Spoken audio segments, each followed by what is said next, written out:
Sans doute, dans cette Tunisie qui fut pastorale avant d'être agricole, la maison primitive fut-elle la tente du nomade.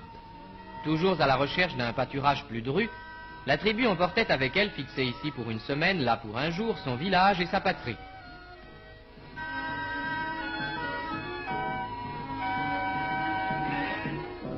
La vaste tente en poil de chèvre, aux fliges bien tissées, se rencontre d'ailleurs toujours dans les steppes où errent les troupeaux. Mais à côté d'elle, selon les lieux, les possibilités et les besoins, que de changements. Car le nomade d'hier s'est un jour fixé, et la tente n'a plus suffi. Ici, en plein désert, dans ce pays de Rasdra, quelques monticules d'argile ont suscité la naissance d'un village. Ces sortes de taupinières naturelles creusées de cavernes sont les demeures d'une tribu qui les évacue pendant la transhumance pour les regagner l'hiver.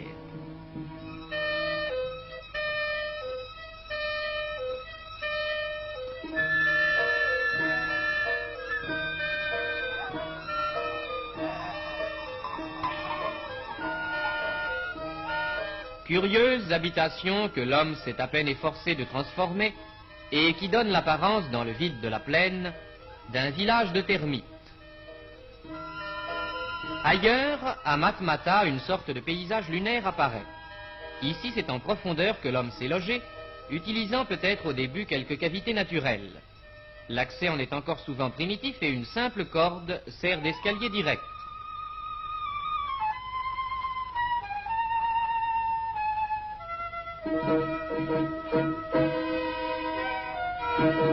Cependant, la nécessité d'y garder les bêtes à l'abri a motivé des aménagements.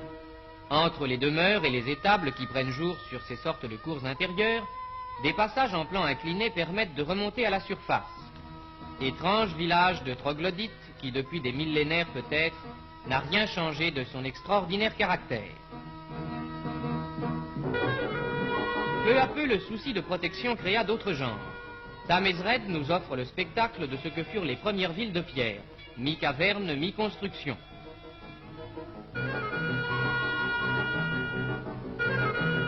La grotte élargie fournit la pierre dont on bâtit les premiers murs, murs grossiers sans ciment, prolongement extérieur de la caverne à la fois cloison et rempart.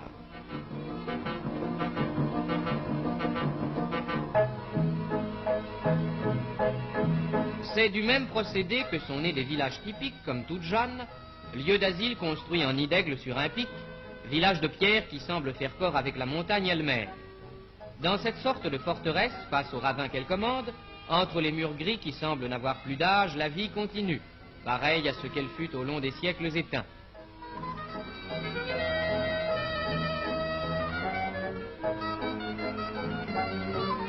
Une forteresse, reste d'un temps où la guerre et le brigandage terrorisaient les provinces, reste d'un temps où, faute d'asile sûr, l'homme risquait chaque jour et ses biens et sa vie même.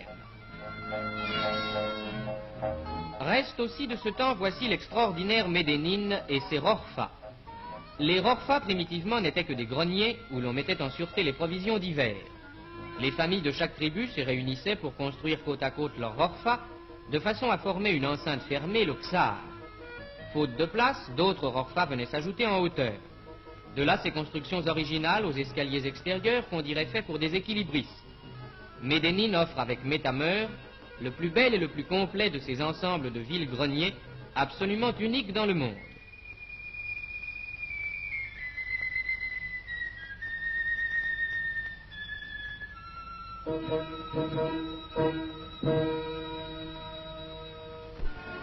Avec la grotte naturelle, la caverne artificielle, le mur de pierre, la première construction d'argile, l'homme avait pris l'idée de l'habitat fixe. Il avait maintenant le sens de la construction. Mais la pierre était rare. Il fallut donc apprendre à utiliser la terre, fabriquer ces sortes de parpaings de boue qui, séchés au soleil, sont grâce au climat un matériau suffisant. Et aujourd'hui comme hier, la plupart des habitations paysannes sont toujours formées de ces blocs de terre sèche qui, au cours des saisons, s'agglutinent pour ne former un jour qu'une masse uniforme.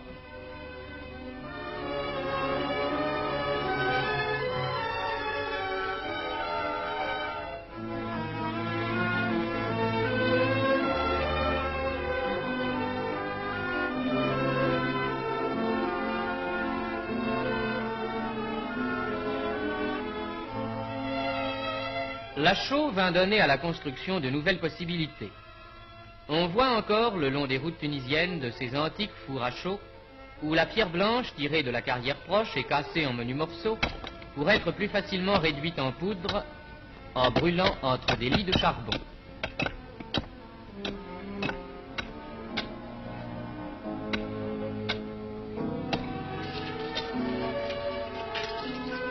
Ce procédé archaïque, toujours en usage, a fourni depuis des siècles la chaux dont les bâtiments tunisiens font un si large usage. Et le voyageur peut se dire devant cette sorte de charme blanc qui le saisit en Tunisie, qu'il sort de ces pauvres fours dont la technique n'a pas changé depuis 1000 ans et plus. Avec la chaux, la brique devait révolutionner la construction tunisienne. Encore aujourd'hui, d'ailleurs, la brique, en nombre d'endroits, est fabriquée de façon artisanale, selon les méthodes ancestrales.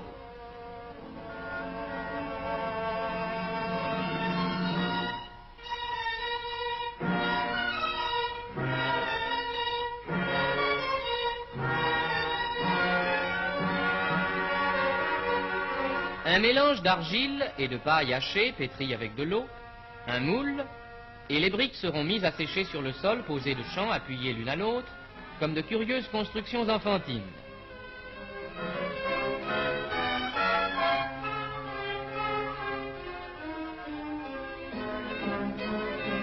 Un four grossier les reçoit ensuite, d'où elles sortent cuites et prêtes à être utilisées.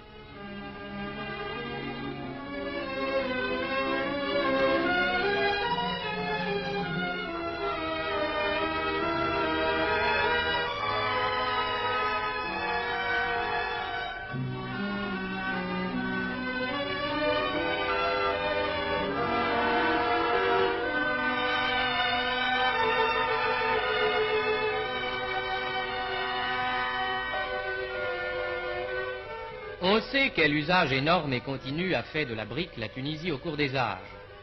Dans ces plaines où la pierre est rare, la brique devait parvenir sans effort au rôle de matériau essentiel.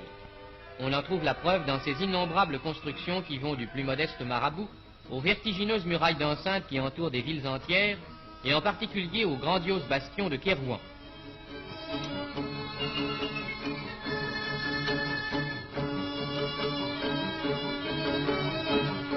Mais la brique, loin de se satisfaire d'un rôle de base uniquement, permettait également des fantaisies géométriques dont très vite on sut tirer parti. La ville de Totzer, située dans un pays très riche en belle argile et bâtie tout entière en briques, y a même trouvé son style très particulier par le souci ornemental qui a guidé ses constructeurs.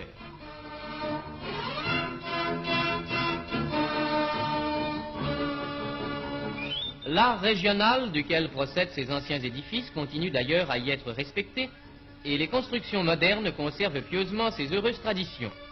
On peut même dire qu'un renouvellement de ce style très particulier se manifeste aujourd'hui. Renouvellement qu'on peut constater dans la construction des édifices publics, qui restent dans le ton général et gardent à Totzer le style de Totzer.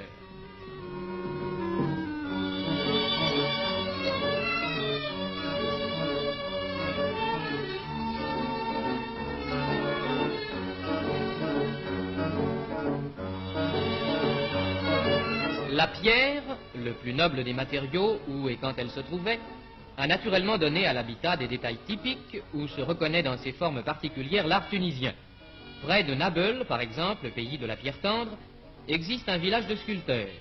Instruits de père en fils dans ce métier, initiés dès le plus jeune âge et continuant une tradition établie depuis des siècles, les sculpteurs de Nabeul continuent à orner d'un bout de l'année à l'autre de délicats entrelacs et de parfaites arabesques les frontons, les linteaux et les seuils des belles demeures tunisiennes.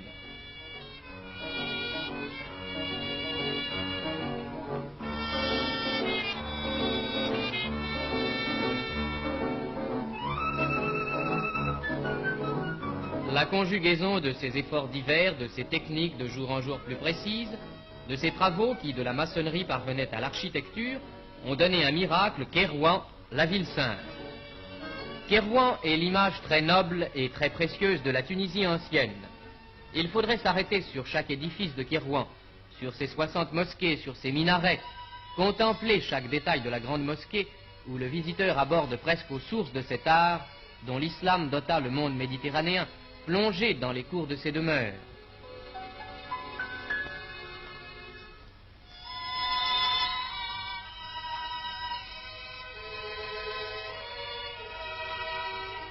Là, dans le silence tiède, s'épanouissent les colonnades des cours intérieures et les mosaïques rutilantes, où depuis des centaines d'années se sont perdus des rêves sans fin.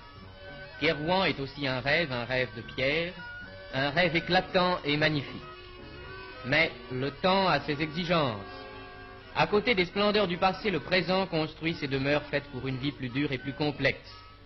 Les bâtisseurs d'autrefois ont fait place aujourd'hui aux urbanistes. Mais l'œuvre d'ensemble est la même. Dans un vieux pays comme la Tunisie, une ville ne peut être que l'œuvre collective des générations, et l'on peut sans remords admettre que la bâtisse d'aujourd'hui, dans la pureté de ses lignes nues, voisine avec la construction d'autrefois si touchante dans le charme de ses diversités. Une nouvelle Tunisie s'élève avec ses buildings et ses villes tracées comme des épures. Elle ne rejette pas dans le néant le miracle des temps disparus. Elle ne fait que continuer avec les besoins et les possibilités d'un autre temps, l'immortelle Tunisie, la Tunisie de Kairouan.